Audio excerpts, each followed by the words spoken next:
ஒரு இடம் வைத்திருக்கிறார். ஒரு ஆண் ஒரு பெண், ஒரு ஆண் ஒரு பெண் என்று வட்டமாக நின்று கொண்டுகிறார்கள் தண்ணியிலே. அவர்கள் அனைவரும் நிர்வாணமாக நிற்கிறார்கள். ஒருவரையோடு ஒருவர் எதிர்த்தாற்போல் இருக்கிறார்கள்.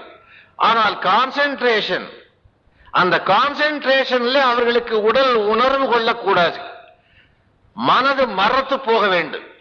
அந்த உடல் உணர்வு கொள்ளாத ஒரு யோகத்திற்கு அவர்கள் பயிற்சி பெறுகிறார்கள். இப்போது அந்த பயிற்சி நடந்து கொண்டிருக்கிறது. எதுவரைக்கு போன அமெரிக்கா என்றால் டேக் இட் ஈஸி என்று வாழ்ந்த அமெரிக்கா. இது யார்? வழியில பார்த்தா அவனுக்கு அடையாளமே தெரியாது. உன்னை எங்கேயோ பார்த்த மாதிரி இருக்கிறேன்.